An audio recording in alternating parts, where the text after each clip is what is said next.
Dia nggak ngomong ini, ya Allah, aku kan sudah wiridan, kenapa masih diuji? Ya Allah, aku kan sudah bertarekat samaniyah, qadiriyah, khalwatiyah, suhrawardiyah, semuanya. Kenapa masih aku gagal bekerja? Oh, berarti dia salah paham itu. Bertarekat gak begitu, ya. Ya Allah, saya sudah zikir sholawat, kok masih jomblo? Cobaan ujian dalam pengertian tauhid awam itu menyeramkan.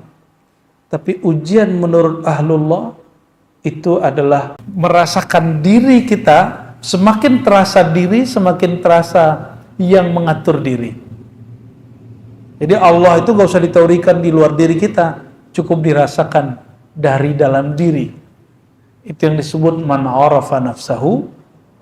Siapa yang merasakan dirinya, semakin dalam dia merasakan siapa dirinya, semakin dekat dia kepada Allah yang menciptakan dirinya. Untuk teman-teman yang menonton kajian ini, jangan lupa bersalawat kepada Nabi kita Rasulullah Muhammad sallallahu alaihi wasallam. Allahumma salli ala Muhammad wa ala ali Muhammad. Mengenai takdir, ya. Istilah takdir yang digantung, mu'allaq bahasa Arabnya. Jadi belum terjadi. Ada takdir yang mubram. Bapak itu sukunya apa, Pak? Sukunya apa? Betawi. Bisa protes nggak? Coba saya lahir jadi orang Arab, bisa nggak? Nah, itu namanya mubram. Ya, itu menurut ilmu akidah nih ya. Ini ada versi lainnya ntar. Karena kalau dalam kitab begitu aja, yang kitab ilmu akidah. Tapi dalam kitab ilmu ma'rifatullah itu lain lagi. Ya, ada yang lebih dalam dari itu. Kita ini ditakdirkan hidup di akhir zaman. Bisa nolak nggak? Bisa nolak? Udah terima aja. Itu namanya takdir mubram. Lahir pengennya kulit kayak orang Korea ya. Ya. Nggak enak juga kali. Tapi ternyata lahir kulit sawo, ya, sawo mateng apa telur mateng. Nggak jelas ya. Kita nggak bisa protes, udah begitu aja. Apapun yang dia mau, bagi saya, mohon maaf. Jadi itu versi ilmu akidah. Semua takdir itu mubram bagi saya. Suka-suka Allah lah. Takdir mu'allaq itu ternyata sebenarnya mubram juga. Kenapa? Dia masih digantung, tapi kan haknya Allah. Mungkinkah takdir digeser? Mungkin. Ini pada sisi Allah, semua takdir itu suka-suka dia, bukan suka-suka kita. Sepakat? Takdir itu terbitnya dari kudrat iradat Allah, maka mutlak milik dia, nggak usah atur-atur. Makanya di dalam hikam awal-awal, arih nafsaka minat tadbir, jangan kamu urus yang tidak perlu kamu urus. Ahli akidah mencoba menteorikan itu karena banyak orang protes. Ini takdir bisa dirubah nggak segala macam ya? Takdir itu bahasa Arab artinya ukuran yang Allah berikan untuk kita. Kita dikasih ukuran 10, tergantung kita ngambil berapa. Harusnya antum tuh suksesnya 10 kali lipat, cuma ngambilnya cuma 2. Salah siapa? Nggak akan keluar dari takdir. Ada kesalahpahaman memahami takdir. Takdir itu cuma 4. Apa aja? Waktu kita dalam janin, takdir cuma 4, Ustaz. Ya. Apa aja tuh? Apa? Ajal. Cepet amat ajal. Bikat birizkihi. Rizki dulu. Rizki itu jodoh 1. Jodoh itu rizki. Bikat birizkihi. Nggak ada di hadisnya wajodohihi. Nggak ada. Bikat birizkihi 1. Terus? Wa amalihi. Amal dulu. Ngapain kamu nanti? Itu amal bahasa Arabnya. Terus yang ketiga apa? Wa ajalihi, baru ajal. Jangan langsung ajal, Pak. Cepet amat mau ajal aja ya. Baru yang keempat, syaqiyun au sa'id. Dia nanya ahli surga apa neraka. Gitu.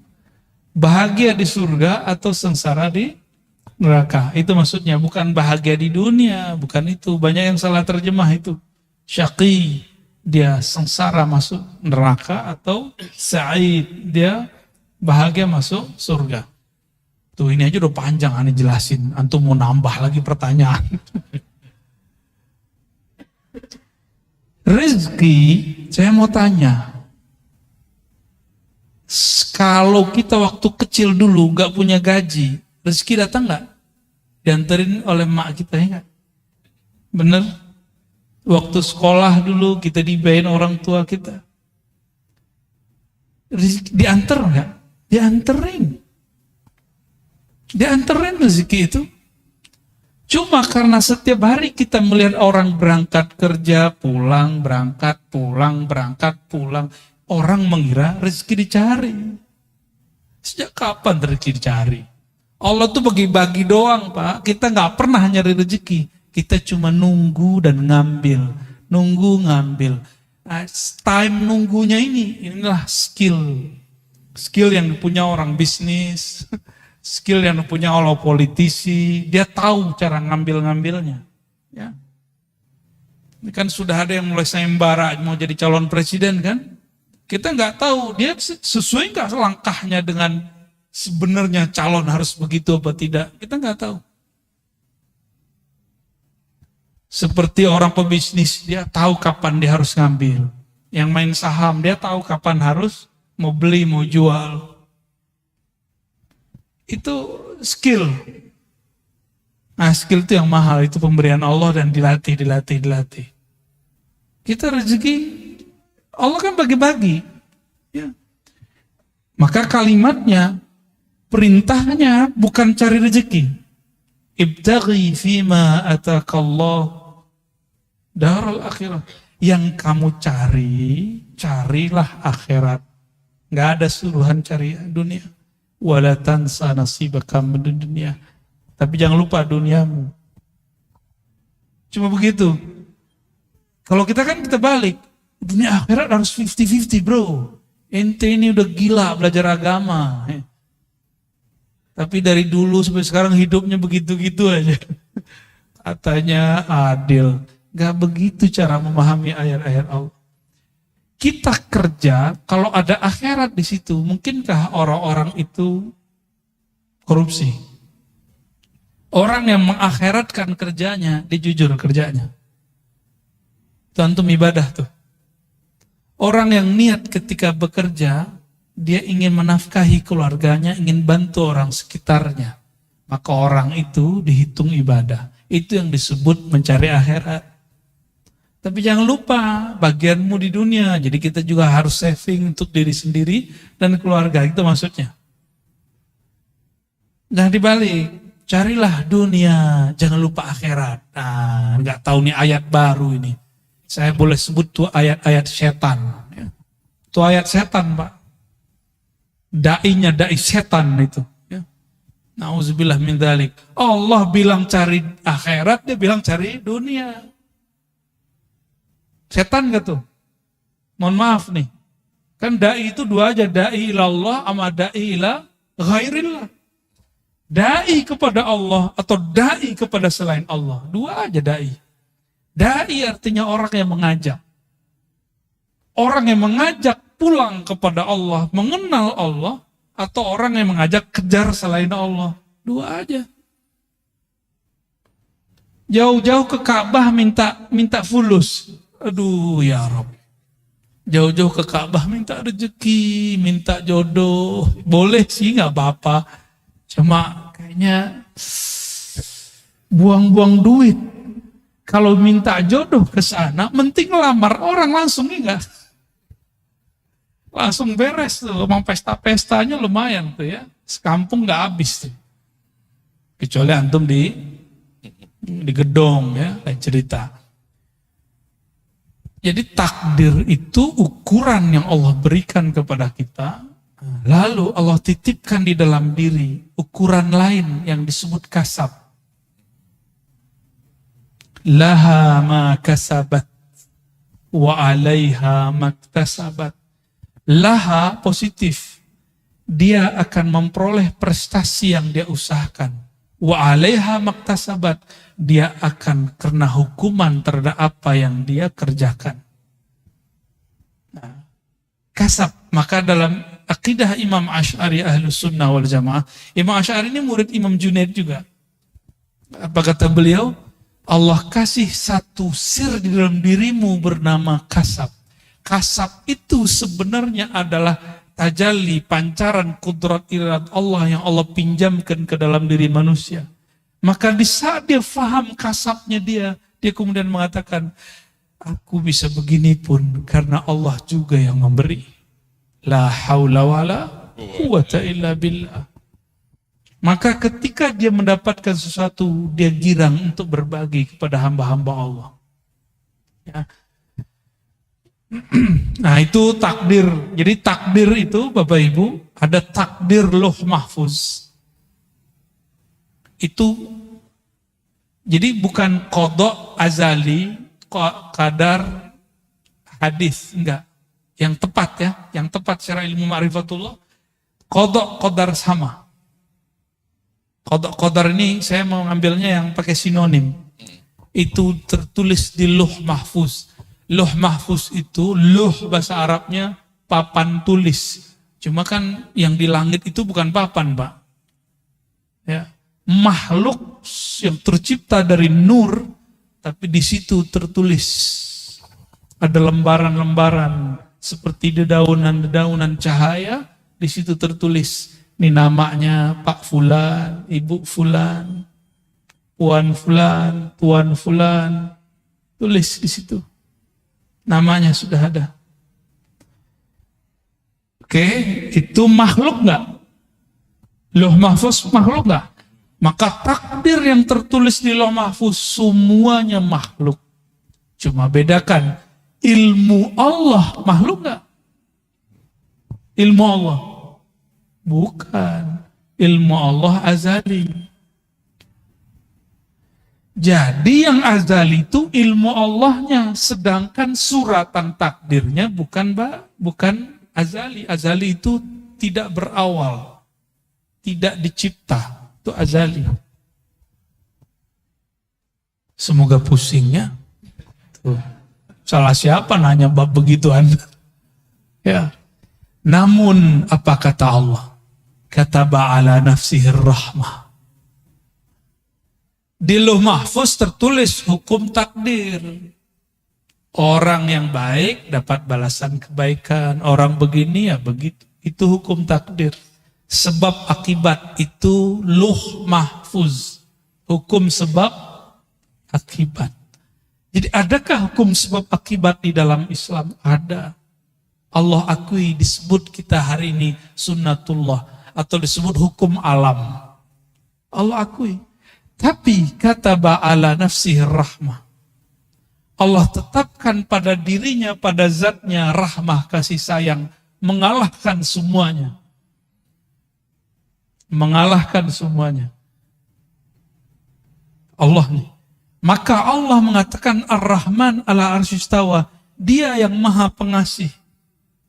Penyayang itu bersemayam. Meratakan. Memenuhi semua aras, dan aras itu meliputi alam semesta. Tubuh ini diliputi oleh aras Allah. Tubuh antum semua diliputi oleh aras Allah. Aras itu diliputi Ar-Rahman. Berarti diri kita ini di sisi arasnya Allah itu liputan rahmat. Jadi jangan bawa hukum takdir ke Allah, namanya keadilan. Jangan cari keadilan kepada Allah. Jangan cari hukum sebab akibat kepada Allah. Kalah kita. Sama sholat yang tadinya kita nggak diterima. Maka Imam Asy'ari bilang, jangan pernah cari keadilan Tuhan. Minta rahmat Allah. Itulah Nabi ngomong, kamu masuk surga bukan dengan amalmu. Karena kalau amal keadilan, hukum keadilan. Jangan pernah minta keadilan Allah. Masuk surga itu karena rahmat. Dapat hidayah, jadi wali Allah, jadi kekasih Allah. Dapat ilmu itu karena rahmat. Ciri-ciri orang dapat rahmat di kolbunya. Tidak ada lagi rumus-rumus kebencian. Gimana? Di kolbu kita sudah begitu belum? Katanya baca bismillah tiap hari. Imam Syafi'i, kenapa mewajibkan baca basmalah bagian dari Fatihah? Baru berharap orang-orang yang bermazhab Syafi'i, murid-muridnya nanti, kolbunya dipenuhi dengan Rahman dan Rahim. Tauhid ahlil haqa'iq ala zahir.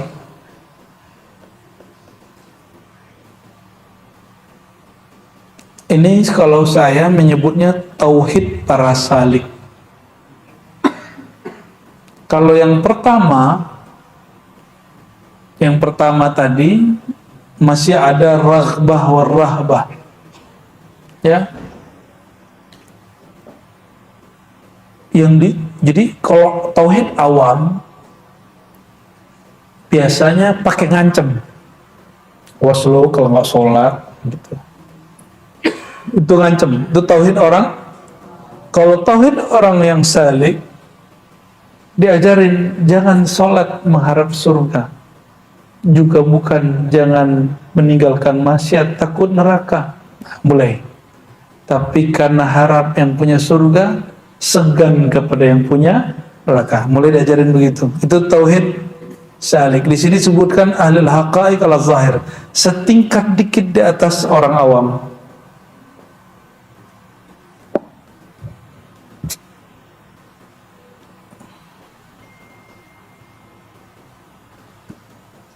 Sudah mulai begitu belum? Berarti sudah mulai salik. Kalau nggak turun kelas lagi. Ya, kenapa zikir? Supaya tenang. Lumayan, itu salik. Kalau orang awam, kenapa zikir? Supaya rezekinya banyak. Itu orang awam. Ya, kan kita pernah juga dipotong orang kan, lagi ngomong begitu kan? Habib lagi yang motong, tapi kami dobaikan sih habis itu. Ya, akhirnya kita tegur, bedakan manfaat faedah dengan tujuan. Ya, alhamdulillah dia terima. Maka kami baik-baikan aja, cuma orang aja yang ngadu-ngadu kan, mumpuk karena sekarang lagi ramai bab habaib nih, videonya dinaikin lagi. Ya salam ya.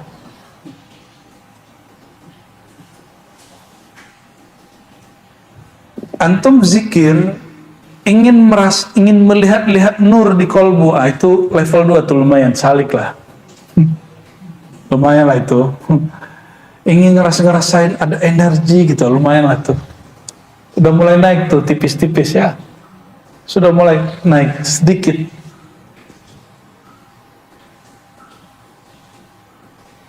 Maka ada tauhid yang ketiga. Jadi tauhid yang kedua berarti menyembahnya bukan lagi karena ancaman, bukan lagi karena harapan pahala. Itu tauhid salik. Tauhid yang ketiga menurut beliau ayyakunal abdu bisirrihi wa wajdihi wa qalbihi ka'annahu qa'imun baina yaday Allah azza wa jalla tajri alaihi tasarifu tadbiri. Coba perhatikan. Seorang hamba bertauhid ini secara khasah, yang tingkat level tertinggi menurut beliau nih. Dia bertauhid dengan sirnya, dengan rahasia di dalam dirinya dan kolbunya, seakan-akan dia merasakan berada di hadapan Allah dan mengalir dalam kehendak Allah. Tajri alaihi tasarifu tadbiri. Jadi dia apapun yang terjadi yang dirasakan ini gerakan dari Allah Subhanahu wa taala, ketentuan dari Allah dan dia menerima. Maka saat ada orang minta wirid kepada saya, gimana caranya jadi kekasih Allah? Ngeri kali tuh, pengen jadi wali dia. Aduh, yang gampang kan pakai hadis tuh. Ya, apa kata Nabi SAW? Lam yazuk ta'mal iman man lam yakun radiyan billahi tabaraka ta'ala. Ya, man lam yarda billahi tabaraka ta'ala. Tidak merasakan manisnya iman kalau orang tidak ridha. Maka saya kasih wirid raditu billahi robba. Baca anak-anak TK itu, anak-anak kecil itu. Ternyata itu asbab orang jadi wali. Asbab jadi wali, dia mesti ridha kepada ketentuan Allah kepada dia. Ridha itu berarti nggak boleh sedih. Ya, kalau sedih ya nangis, sakit ya jerit gitu. Tapi batin dia tidak menolak, batin dia terima. Dia nggak ngomong ini, ya Allah, aku kan sudah wiridan, kenapa masih diuji? Ya Allah, aku kan sudah bertarekat samaniyah, qadiriyah, khalwatiyah, suhrawardiyah, semuanya. Kenapa masih aku gagal bekerja? Oh, berarti dia salah paham itu. Bertarekat gak begitu, ya. Ya Allah, saya sudah zikir sholawat, kok masih jomblo? Lah apa urusan? Ya, aqul lakum ayyuhal ikhwah, ya, saya sampaikan kepada antum. Orang yang cinta pada Allah dan Rasul, kalbunya nggak pernah kesepian, nggak pernah kesepian. Orang yang cinta Allah, cinta Rasul, kalbunya nggak pernah kesepian. Yang sepi telinganya sama matanya. Kok nggak ada teman gitu kayak Nabi Adam kan? Di surga kan indah, tapi nggak ada teman. Maka Nabi Adam menggumam, ya Allah, bergumam, sepi bener di surga. Ketiduran. Surga kan nggak ada tidur, maka dijadikan tidur itu berkah bagi Nabi Adam. Maka surga pun asbab nikmat beliau. Jadi seandainya di surga itu nanti ada tidur, tidur itu bukan kekurangan kematian, tapi bagian dari nikmat. Tapi insya Allah nanti nggak ada kok. Nggak ada lagi tidur nanti di sorga. Mumpung masih di dunia nanti tidur ya. Allahumma sholli ala sayyidina Muhammad.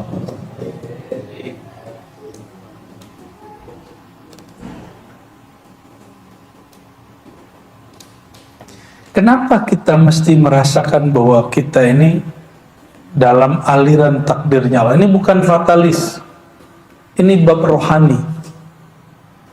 Ini bab rasa. Merasakan bahwa diri kita itu dalam aliran kehendak dan takdirnya Allah. Maksudnya apa? Ini mohon maaf. Salah satu kemanjaan seorang pasangan kepada pasangannya, dia merasa ingin diperhatikan, ingin ditarik, ingin dipeluk, segala macam, ingin dikuasai. Gitu. Itu sebenarnya adalah imitasi daripada cinta yang bersumber dari kemarifatan tauhid si hamba kepada Allah. Maka si hamba itu justru sedih kalau nggak diuji. Sebagaimana seorang pasangan, dia sedih nggak direpotin oleh kekasihnya. Emang kamu udah nggak sayang sama aku gitu jadinya? Sama seorang hamba ngomong, ya Allah, kok hari ini gak ada ujian ya? Apa engkau tidak memperhatikan aku lagi? Cira. Bagi dia, ujian itu bukan lagi beban, ujian itu adalah perhatian. Maka konsep orang ini gak ada namanya sedih. Itu yang disebut la khaufun alaihim wa lahum yahzanun. Jadi faham? Mulai faham kenapa ada ayat, 2 ayat ya di Quran, bahkan sekian ayat di Quran, lebih dari 2 ayat malah. Tapi yang lafaznya istiqamah 1. Innal ladzina qalu rabbuna Allah tsumma istaqamu fala khaufun 'alaihim wa lahum yahzanun. Al-Ahqaf. Orang yang mengatakan Rabb kami Allah, Tuhan kami Allah, kami ridho kepada Allah, lalu rasa itu dia istiqamahkan. La khaufun 'alaihim wa lahum yahzanun. Orang yang mengatakan Rabb kami Allah, kami dalam aliran takdirnya Allah, kami tidak akan keluar dari takdirnya Allah. Dan nikmat sekali, dalam takdir Allah itu nikmat sekali. Karena kita dididik dari kecil bahwa Allah itu tukang ancam, ya, Allah itu kayaknya tukang seksa gitu. Akhirnya antum kalau diajak ke sini agak sulit. Ada border di sininya, ada penghalang. Ini bukan bab ancaman. Ya, kalau ente kalau nggak sholat ntar diuji loh sama Allah gitu, ntar dapat ujian loh, ntar dapat cobaan. Cobaan ujian dalam pengertian tauhid awam itu menyeramkan. Tapi ujian menurut ahlullah itu adalah rahmah, adalah rahmat kasih sayang Allah SWT. Maka jika disebut asyadun nas balaan al-anbiya, orang yang paling banyak ditempa itu para nabi, lalu orang yang mirip dengan nabi, para aulia, para ulama. Kalau terjemahan bab rohaninya, orang yang paling banyak diperhatiin Allah adalah para nabi, para aulia. Itu terjemahan versi ketiga. Pilih yang mana? Profesor aja nggak nyambung lah ini. Karena profesor debat sama saya, dia bilang, ya hadis yang ente baca itu akan membuat orang jauh dari Islam. Karena orang tidak ada yang mau diuji. Sedangkan yang paling banyak diuji adalah para nabi dan orang yang ikut nabi. Berarti gak usah ikut nabi sekalian biar gak diuji. Gitu kata dia. Profesor itu, Timur Tengah lagi sekolahnya. Berarti gak nyambung kan? Kitab yang dibaca sama, orang yang ngaji di Ciputat kok lebih paham gitu. Orang ngaji di lokal, di pesantren lokal lebih paham. Kita malu sama KK lokal, kok mereka lebih paham bacanya daripada orang-orang yang kuliah-kuliah tinggi. Ya Allah, mawafiqna ila ma tuhibbuhu tarlah. Baik.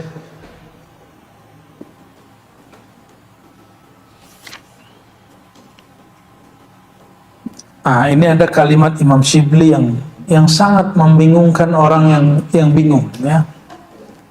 Qala rajulun li Shibli. Bertanya seseorang kepada Imam Shibli. Shibli ini siapa? Abu Bakar Ash-Shibli ini siapa? Ada yang tahu? Teman Al-Hallaj. Al-Hallaj yang mati dibunuh karena dituduh sesat. Shibli nggak dituduh sesat, tapi dituduh mabuk. Imam Shibli murid Imam Junaid, Hallaj pun murid Imam Junaid. Imam Shibli memuridkan aqidah daripada gurunya, tapi kemudian dia diberi rasa sendiri oleh Allah. Dia ditanya tentang apa itu tauhid. Apa kata dia?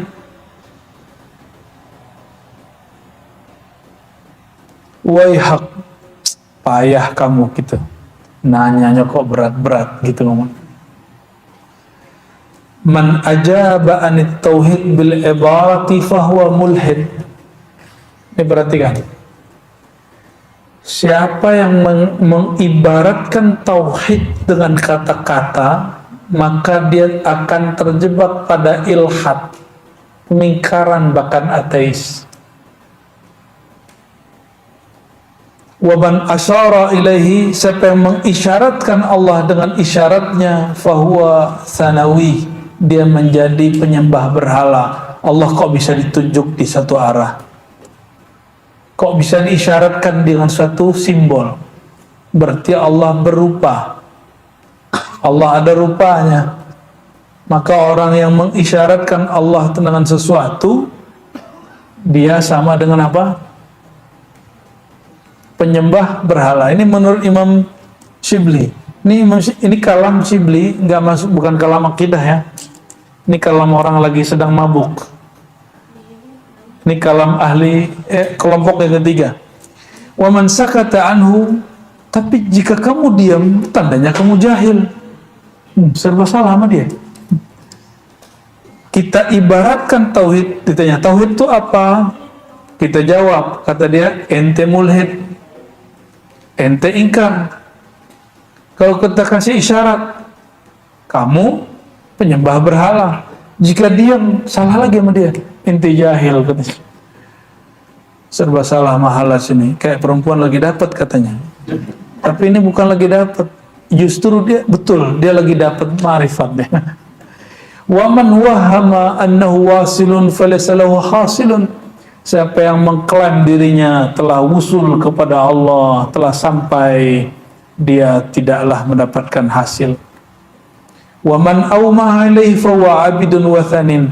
Siapa yang mencoba memberikan isyarat simbol-simbol tentang Allah, maka dia telah merupakan Allah dalam satu bentuk. Fa huwa 'abidun wathanin. Dia penyembah berhala. Wa man nataqa bihi fa huwa ghafilun. Siapa yang membicarakan tentangnya, dia berarti orang itu tidak merasakan kehadirannya. Wa man zanna annahu qarib. Ya, maksud dia apa nih? Jadi ente kalau baca subhanallah, bagi halat saat dia lagi ngomong ini, itu orang lalai. Allah kan nggak pernah lalai, nggak pernah hilang dari kita. Ya, yang mengatakan ya Allah, bantu kami ya Allah, berarti dia nggak ngerti Allah lagi bantu dia. Ini yang ngomong siapa? Ini tauhid versi orang majzub. Orang apa? Orang majzub ya begini. Maka halat ini mengambil kalam dia mesti waktu dia sedang sadar. Lalu ada kalimat wa man zanna annahu qarib fa huwa ba'id. Siapa yang mengira dia dekat kepada Allah, dia sebenarnya jauh. Karena sejak kapan Allah perlu kedekatan hamba? Wa man tawajad fa huwa faqid. Siapa yang merasa mendapatiku, dia mendapati kekosongan. Ribet kan ya orang begini? Diam salah, ngeklaim salah. Wa kullu ma mayiztumuhu. Ternyata maksud beliau sampai ke kalimat ini. Ini yang paling inti belakangnya. Wa kullu ma mayiztumuhu bi awhamikum wa adraktumuhu bi uqulikum fi atammi ma'anikum fa huwa masrufun mardudun ilaikum muhdathun masnu'un mithlukum.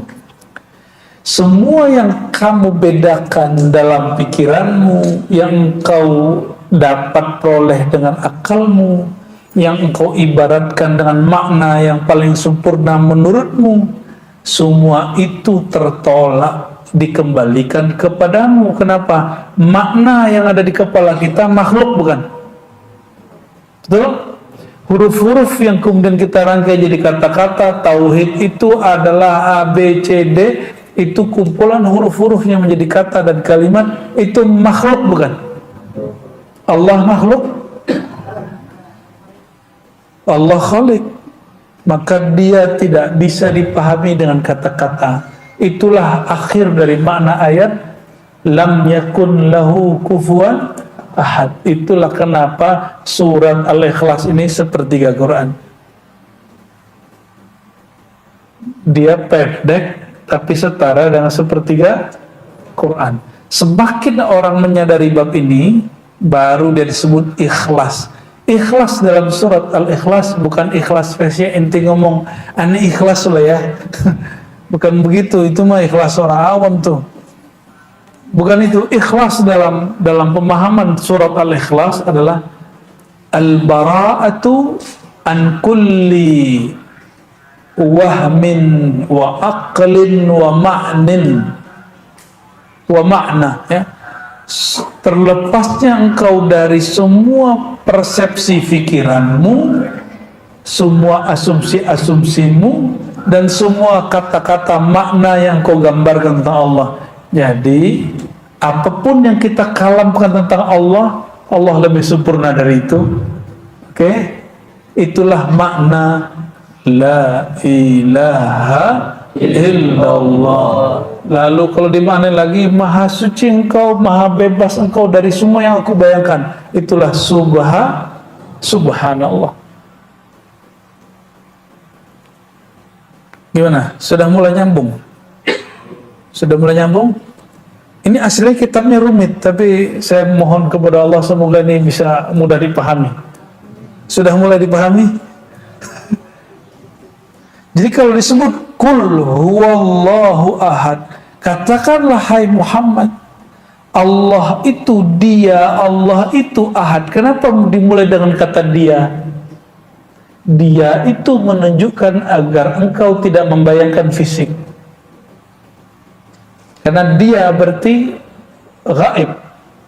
Gaibkan dulu akalmu, gaibkan dulu panca indramu, baru engkau katakan Allah. Allah itu menyebut dirinya apa? Ahad. Maka jika diterjemah, hanyalah dia yang memahami keesaan dirinya. Loh, terus itu apa belajar tauhid? Belajar tauhid itu belajar meniadakan diri di hadapan wujudnya, barulah terasa wujud Allah Subhanahu wa ta'ala. Jadi gimana cara merasakan wujudnya Allah? Tiadakan diri di hadapannya. Bagaimana merasakan dia esa? Tiadakan kemajubukan diri kita, peran diri kita, baru kita ngerasain dia esa. Ya. Itulah makna la haula wala quwata illa billah. Jadi ada 3 ungkapan tauhid: la ilaha illallah, subhanallah, la haula wala quwata illa billah. Itu ungkapan tauhid. La ilaha illallah menafikan semua, meniadakan semua yang dibayangkan. Coba bayangkan tentang Tuhan, bayangin. Sudah kebayang? Nah, itu bukan Tuhan. Coba katakan Allah satu. Kebayangkan angka 1? Nah, Allah bukan begitu. Paham? Ya. Allah Esa. Kebayang apa? E-S-A. Ah, itu bukan Allah. Sebut Allah. Kebayang apa? Alif lam lam ha. Itu bukan Allah, itu nama Allah. Itu nama Allah. Bedakan nama Allah yang diungkapkan dalam huruf dengan yang punya nama itu sendiri. Coba tulis namanya di kertas atau tulis dalam pikiran. Sudah ditulis namanya dalam pikiran? Sudah nampak? Apakah itu kita? Bukan, itu tulisan tentang kita. Jadi kalau ada lafaz Allah, itu bukan Allah, itu nama yang menyimbolkan tentang Allah. Jadi kalau antum, ini mohon maaf, ini jangan, makanya udah talqin jangan belagu dulu. Itu baru memasukkan nama. Rasanya dirasakan oleh qalbu. Itu baru nama. Dan kita tidak menyembah nama. Menyembah nama naqisun, bukan syirik. Saya nggak sepakat dengan orang mengatakan syirik. Karena nama tidak terpisah dari yang punya nama. Maka man abidallah ka ismin fahuwa naqisun fil ubudiyah. Ini kaidah, ya, kaidah yang baru dibuat malam ini. Karena di kitab-kitab ditulis man abidal isma fahuwa musyrik. Kencang bener ente ya. Siapa yang menyembah nama syirik, itu orang terlalu keras. Nabi nggak begitu mengajarnya. Orang yang menyembah nama, dia belum sempurna. Bukan berarti dia musyrik. Kan nama tidak pernah terpisah dari yang punya nama. Ya toh? Nama Allah, coba nama antum pernah pisah nggak dari dirinya? Maka kalau ada orang menghujat nama kita, kita marah nggak? Ya, ditulis nama terus dicoret, marah nggak? Bahkan namanya dipindahin ke batu. Nih kamu nih, diinjak batunya. Marah kan? Marah kita. Ya. Mohon maaf, yang muncul antum foto terus diupload di sosial media, di Facebook, Instagram atau TikTok. Itu gambar kita, tapi itu bukan kita loh. Paham? Gambar kita, foto kita, itu bukan kita sendiri. Maka foto Ar-Razi bukanlah Ar-Razi. Jadi kalau ada orang menghujat video saya, itu bukan menghujat saya, itu menghujat si video. Indah tuh hidup begitu.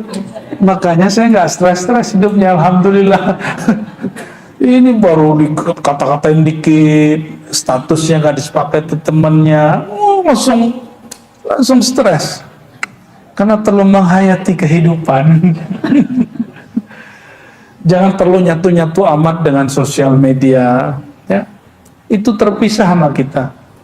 Nama kita itu bukan kita yang sempurna. Dia hanya bagian dari diri kita dan dia bukan kita semuanya. Oke? Maka bayangan tentang Allah bukanlah Allah. Lalu Allah itu gimana? Habis bagaimana, habis bayangan-bayanganmu, habis semua asumsimu tentang Allah, engkau barulah diberi rasa bertuhan kepada Allah. Jadi tiadakan dirimu, tiadakan rasamu, habis rasa, habis semua, baru Allah kasih rasa dari dia. Habiskan persepsi tentang Allah, baru Allah beri persepsi tentang dia. Habiskan teori tentang Allah, baru Allah kasih teori yang benar tentang dia. Ya.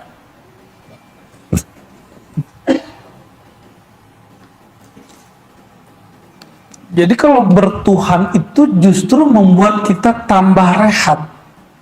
Kenapa? Kita nggak perlu memikirkan Allah, cukup merasakan Allah. Kan, pikiran aneh berat nih, karena ente mikirin Allah. Kajiannya berat nih, karena kajiannya dipikirin. Oleh karenanya para sufi itu hidupnya paling santai. Kenapa? Ente bicarain Tuhan di langit, ke istawa, nuzul, ngapain? Allah bukan untuk dibayang-bayangin.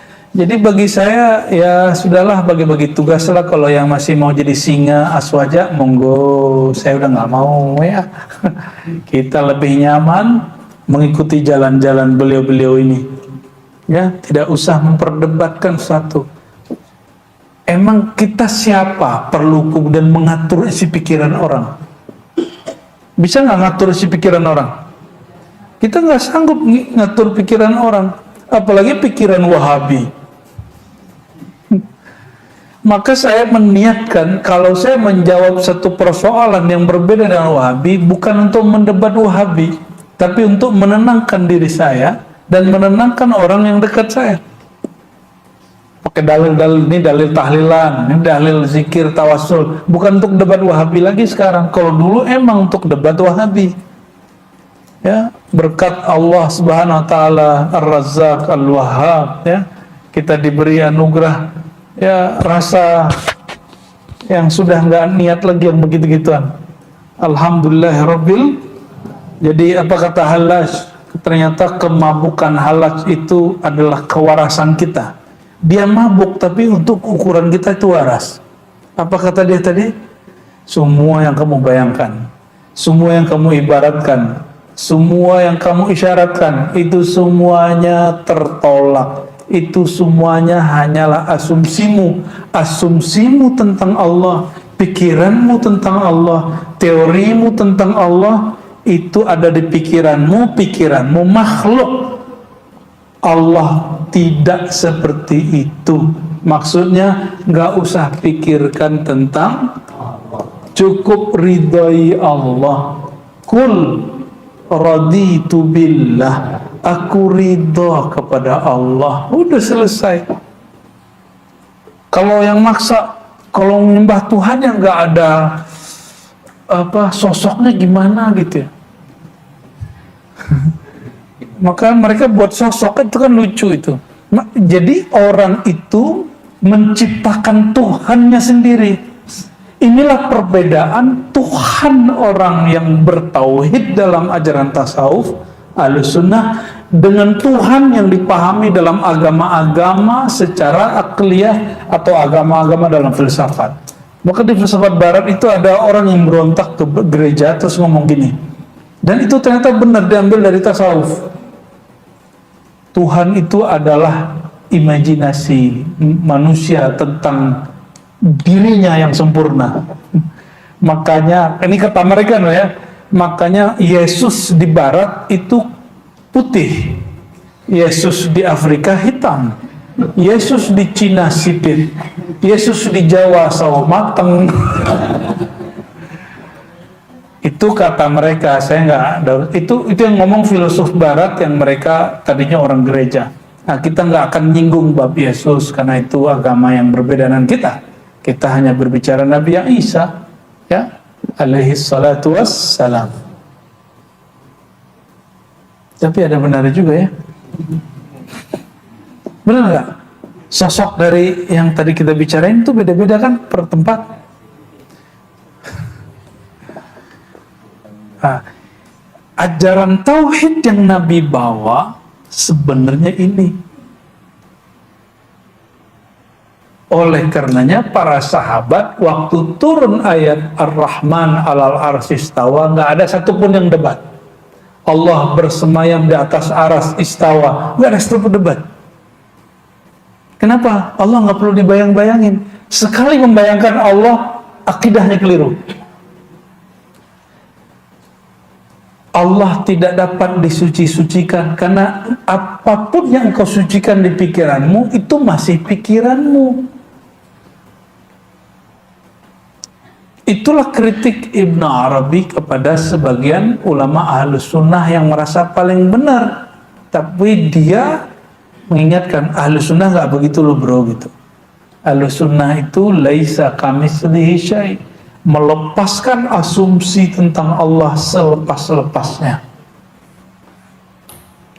Tadi kita sudah simulasi ya, bayangkan sesuatu, sudah.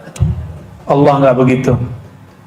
Tuliskan lafaz Allah di pikiran. Allah, alif lam lam ha, a l l a h, huwa, ha, waw. Itu nama Allah, bukan Allah. Nama yang antum gores di dalam pikiran. Maka nanti jika zikir terus Allah izinkan ada lafaz itu di kolbu, itu bukan Allah, itu nurnya kolbu. Ya, itu nurnya kolbu. Ya.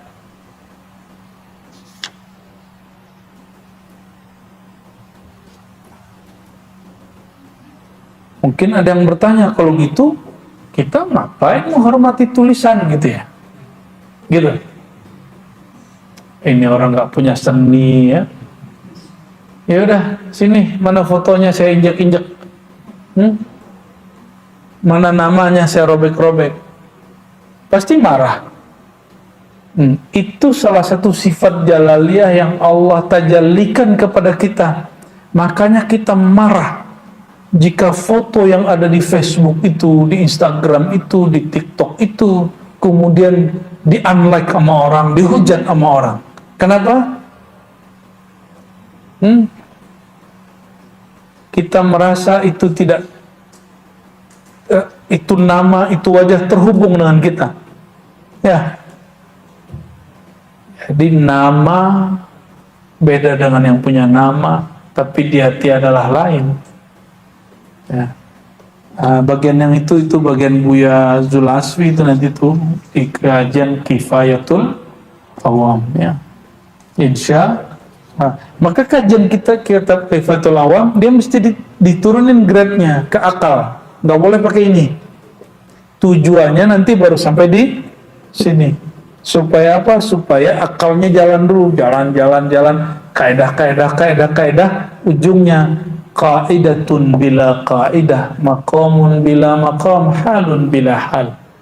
Maqam tanpa maqam, hal tanpa hal, kaidah yang sudah dilepaskan dari semua kaidah.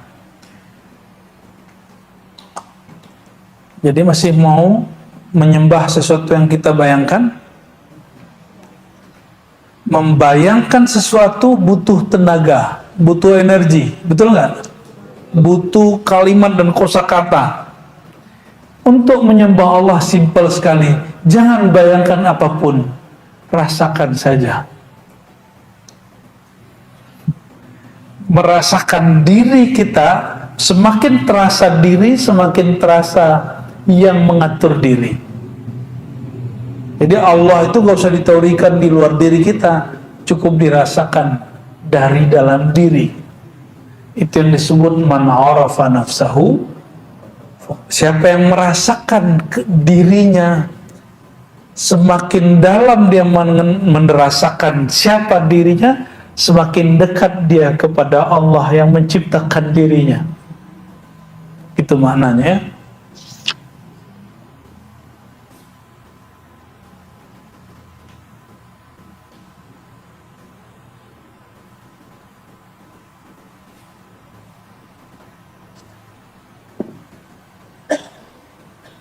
Nah, itu kaidah yang sangat luar biasa dari Imam Ash-Shibli. Masih kuat? Masih hot kepalanya? Udah berdarah-darah ini kayaknya nih. Harusnya tambah rehat otaknya, bener nggak? Ya, tolong jangan pikirkan lagi tentang Allah. Jadi kalau zikir Allah tuh enggak begitu. Kita nggak usah, kepalanya nggak usah berat mikirin apa. Justru kalau zikir Allah itu rileks, karena semakin dia nyebut nama Allah, semakin dia terbebas dari semua asumsi. Oleh karenanya saya pastikan orang yang sering mengingat Allah, dia semakin rehat, semakin rileks, semakin bahagia, semakin tidak terbebani hidupnya. Walaupun ujiannya banyak. Ya. Ujian itu kan kata-kata pencinta. Ya. Itulah rahasia kenapa Allah disimbolkan dengan Laila oleh penyair-penyair. Karena Laila itu gelap, gak usah dibayang-bayangin. Ya. Alhamdulillah hujan.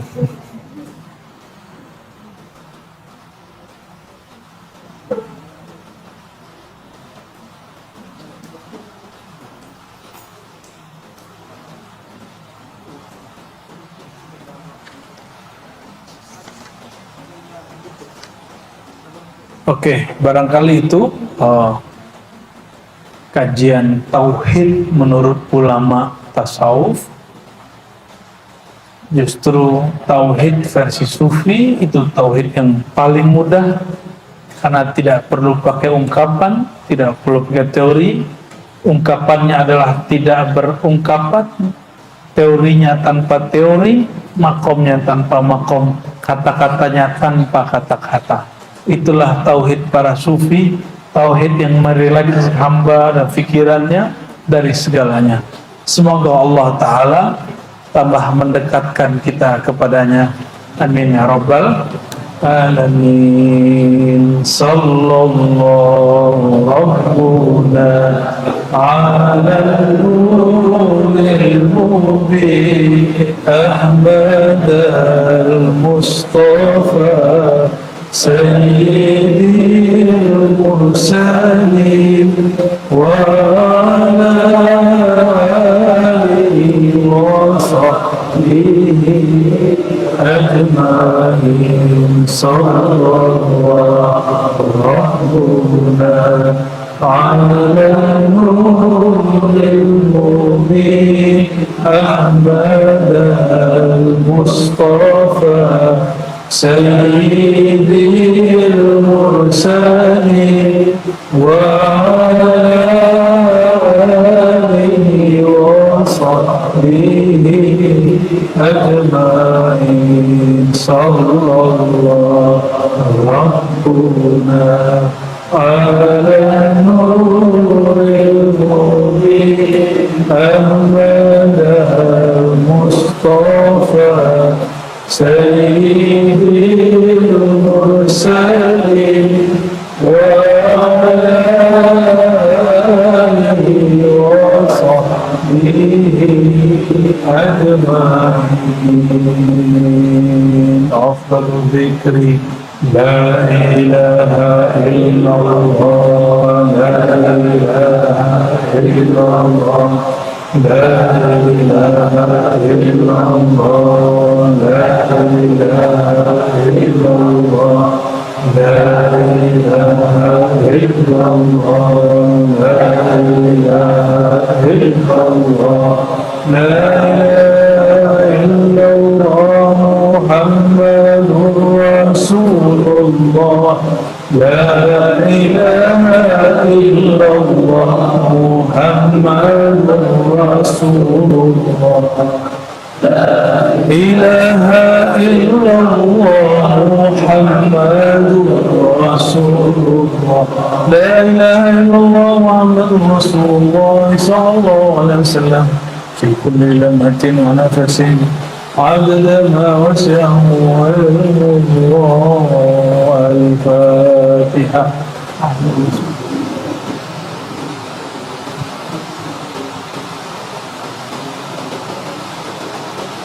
سبحان ربك رب العزة عما يصفون وسلام على المرسلين والحمد لله رب العالمين. Mohon maaf salah kurangnya. Assalamualaikum warahmatullahi wabarakatuh.